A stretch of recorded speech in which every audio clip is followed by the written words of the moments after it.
New tonight at 11, a clash outside Portland's ICE facility, caught on camera. How video shows federal officers responded after a woman allegedly threw a knife. Plus, how does that make any sense? Sex toys for psychiatric patients? Our exclusive KGW investigation that you might say is adults only. I'm at a loss for words right now. Then, tick-tock, time running out in Salem. The time for waiting is over, and I mean, it's like really over. Let's pass this bill. Do not believe that the largest tax hike in Oregon's history is a compromise. Whether a massive transportation bill that ups your taxes and fees could squeak through. Also, new at 11, PDX takes off on a list of best airports in the nation.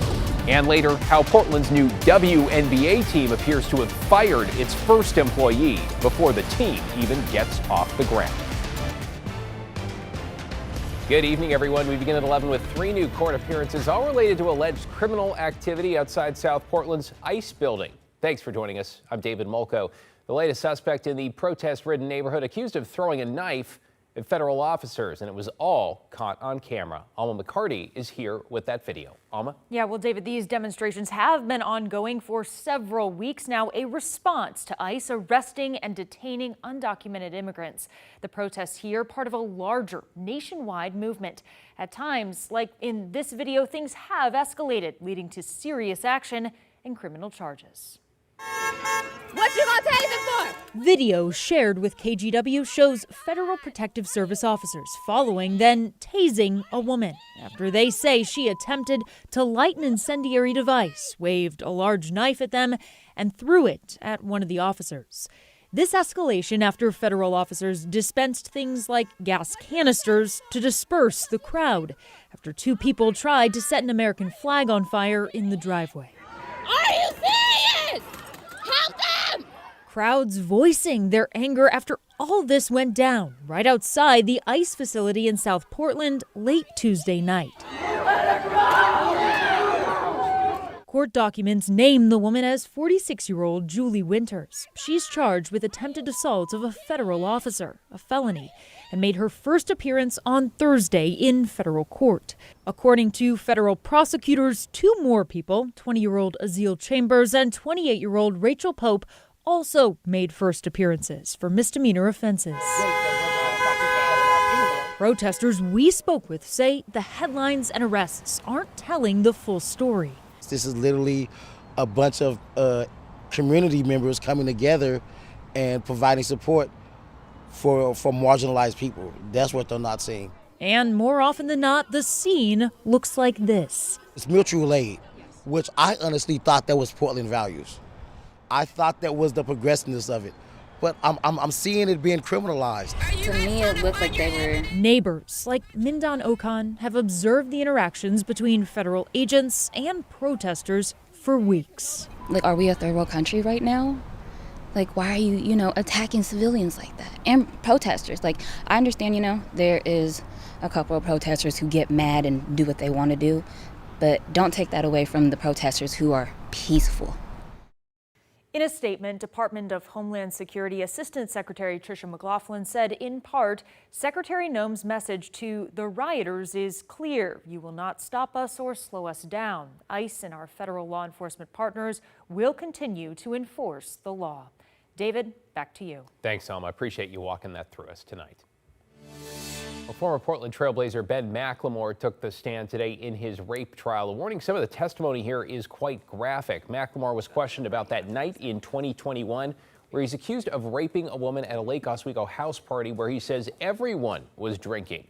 He testified he encountered the alleged victim in the bathroom after some of her friends asked him to help move her to a couch because she was intoxicated. McLemore says the sex was consensual.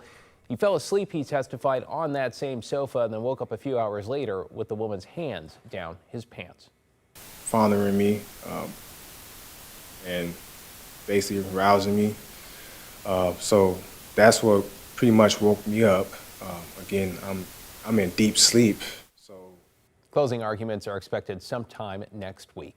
Well, a reminder, if you or someone you know is a sexual assault survivor, help is available. You can contact the National Sexual Assault Hotline at the number on your screen. It is 800-656-HOPE.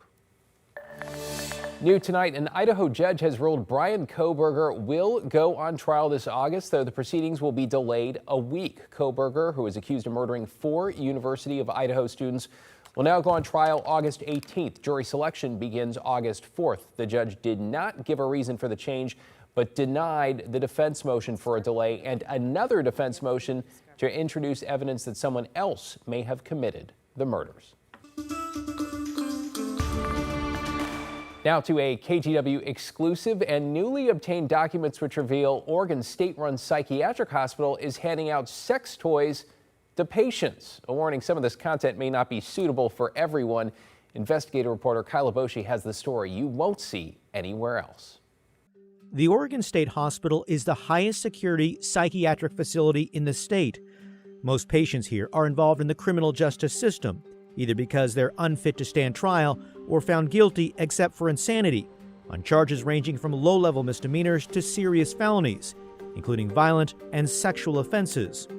Which raises the question, why are these patients getting sex toys paid for with taxpayer dollars? How does that make any sense? Tiffany Edens is a rape survivor and advocate for crime victims. You are feeding into people's fantasies. People that have no business to have these types of toys. The state hospital openly promotes sexual health, explaining in a patient handbook Oregon State Hospital permits certain items you may need for personal use, such as sexual aids. A public records request revealed a detailed policy, including a 10-page color catalog of various sex toys available to patients with names like Vortex, the Double Dancer, and Vibrating Helping Hand Pro. We've blurred some of the images, names, and descriptions. As you can imagine, they are quite graphic. These are full-on I'm at a loss for words right now, because these are like you're going into the sex toy store and they're not appropriate for people that are within a state hospital. The state hospital policy falls under treatment services and requires discussion, education, and patient consent. There are rules. Only hospital-approved sexual aids made of certain material and a max of 2 sexual aids per patient. Last year, the state hospital provided a total of 65 sexual aids to patients, costing taxpayers almost $3,000. I reached out to national experts, hospital associations, and doctors. Everyone I spoke with agreed distributing sex toys in state-run psychiatric hospitals is not common practice. I don't think we should necessarily jump to the conclusion that sexuality is something that would be off the table. Psychologist Dr. Robin Wilson has worked with sexual offenders in hospitals, prisons, and private practice. All adults probably, engage in some form of sexuality. It's part and parcel of leading a well-rounded life. I think that's true for people who are in care as well, whether it's because they have some sort of a mental illness, or they're intellectually disabled, or they're on the autism spectrum, whatever it may be. The state hospital declined our request for an on-camera interview. In a written statement, a spokesperson explained, Oregon State Hospital provides access to sexual aids as a way to offer patients an ethical and therapeutic and private form alternative for a lack of sexual expression. Adding, research has consistently shown that human touch and sexual expression can calm the nervous system, lower heart rate and blood pressure, decrease stress levels, and support overall emotional regulation and well-being. In May of 2024, the state hospital made headlines for handing out condoms, despite a policy that discourages sexual contact between patients. The policy, revealed by federal inspectors, even caught Oregon's governor off guard. It was discontinued. I don't know why they're handing out condoms. That was news to me. A state hospital spokesperson later said the condoms were used for cleanliness and self-pleasure, similar to the sexual aids, which state hospital policy defines as a personal device that is primarily used in facilitating human sexual pleasure. I don't think that it is an appropriate accommodation for a state hospital setting. Kyle, lots of folks seem surprised by this. Certainly caught my attention, too. I'm curious, how long has this policy, including that 10-page color catalog, been in place? Yeah, it's unclear exactly how long this sexual aid policy began, although anecdotally, a spokesperson explained sexual aids have been distributed at the state hospital for several years. In 2023, 42 devices were handed out, and last year, 65 in total. I'll appreciate your reporting, as always. Thanks, Kyle. Okay, let's take you outside on this Thursday night now, in a day where the clouds didn't really break up in some spots. A little June gloom, we'll call it, staying relatively cool as we head toward the final weekend of the month. Celine Stevens here with the first look at your weather impact forecast. So, Celine, how is tomorrow looking? It's going to be a lot like today. We're going to be seeing temperatures low 70s, around 72. Expect the clouds to remain honestly for the entire day until towards the evening hours. That's when things will start to break up. But taking a look right now at the Rose City, 64 degrees out there. Cloudy still. Those winds coming out of the northwest at 8 miles per hour. And taking a look at our satellite, the morning started with some drizzle along the coast. And you'll see very briefly over the last 2 hours or so, we actually had a little bit of drizzle move through areas of Portland very quickly. You see it and it's gone. Only certain areas may have seen a couple of raindrops, nothing measurable. Very non-significant rainfall in our area. Along the coast had a bit more. As we get into tomorrow, the coast should remain dry. Only areas really expected to see some drizzle would be southwest Washington. And again, this is drizzle, not full-on rainfall. So at least we are staying on the drier side. That said, the clouds do eventually break up. So we're looking at Friday, 6:30 tomorrow. We're still seeing some of those clouds. You can see it starting to break up just a little bit. As we get into Saturday, that's really when we're going to start to see it all thin out. We're looking at Saturday, 12:30. That's when the sun comes out. And once it comes out, it sticks around all weekend long, really. We're going to be seeing clear skies, sunny conditions, and warm temperatures. So you're going to see Friday, we get up to around 72 degrees. We're holding onto the clouds for one more day. We get to Saturday, we're in the upper 70s. We're mostly sunny. And then Sunday, sunny, hot, and 88 degrees. And it gets even hotter than that come Monday. We'll talk about it a little bit later. David? Hey, one more day and then back to summer. Thanks, Celine. Now to the legislative home stretch, so to speak, in Salem, and a very big transportation bill on the line. Some are calling the state's biggest tax hike ever, with lots of changes and a giant question mark. Catherine Cook has our update. It's fair to say there's bipartisan drama over this transportation bill. And as it makes its way back out of the committee, there's uncertainty over its future on the House and Senate floors. Oregonians can't afford for us to kick the can down the road. And roads are a big part of House Bill 2025-28. The massive transportation bill made it out of committee Thursday, a slimmed down $11.7 billion version from its previous $14.6 billion form. Do not believe that the largest tax hike in Oregon's history is a compromise. It is categorically not a compromise. And I know there are a lot of folks who just say, you can't have any more taxes. Well, the taxes pay for the ability for us to get things done. So what'll the nearly $12 billion bill get Oregonians over 10 years? Retention of 1,000 ODOT positions to start, including 600 people the state says they'd have to lay off if the bill fails. ODOT says they'd have to close maintenance stations and cut winter material purchases in half, impacting services later this year. Opponents of the bill say that's not the whole story. We know that all of this money isn't going to roads. It's going to bikes and pedestrians and transit and a lot of things that Oregonians might not know that it goes towards. The bill would cost Oregonians in several ways. The gas tax would go up by 12 cents in January. The privilege tax for new cars sold in Oregon would rise from 0.5% to 2.25%. At the DMV, registration fees would increase from $43 to $75.